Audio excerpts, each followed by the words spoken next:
Next up is our jalapeno, and the recipe calls for 1 small jalapeno. Whenever you go shopping, you have to take into account, basically the recipe is written to indicate an average size of whatever it's talking about, and you have to use your judgment there. So here I've intentionally picked up 2 different jalapenos. This is a small, and this would be a bigger jalapeno, and sometimes they're even bigger. So if the recipe says 1 small jalapeno, I'm going to grab that if it's available. But if all they have are bigger ones, I gotta buy the big one, and I'm going to use my judgment and say, okay, half of this one is equivalent to this entire small jalapeno, and only use half of it.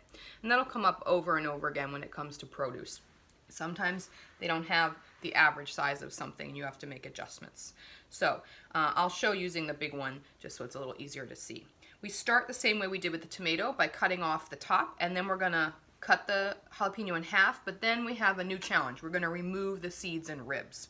So I'm just going to come in with my knife, tip on the board, and slice through and remove that stem, just trying to remove as little as necessary.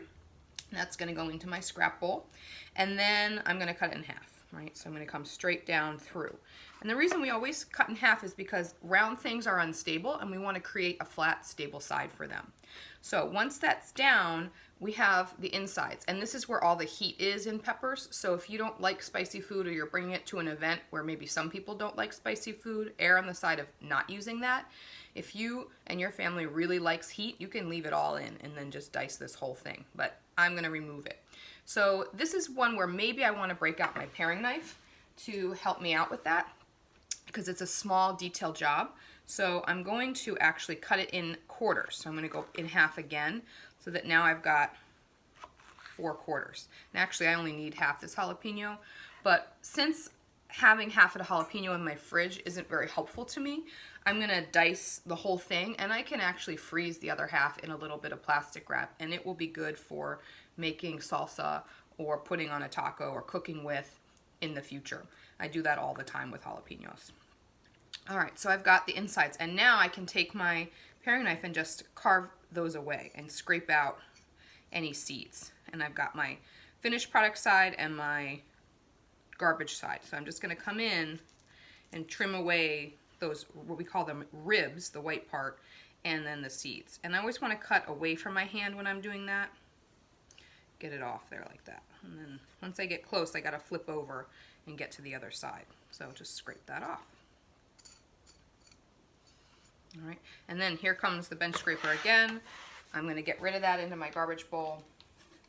I don't need it. I want it off the, anything you don't want, off the workspace as soon as possible so it doesn't get mixed into the product you do want. So I don't want any seeds getting in there. So now I've got my strips, and I'm going to switch back to my chef's knife because I have more control with this. I can brace it against the cutting board, and I'm going to make little julienne strips, and then I'm going to turn them into brunoise, the fine dice. So I've got my fingertips down against the pepper, the point of my knife against the board. I'm leaning over. I've got my feet spaced apart, and I'm going to come in and make those 1/8 inch thick strips, right, on both of them. When you get to the end, you really are using your fingernail almost to hold on to the pepper. If you have long nails, it's going to be a challenge.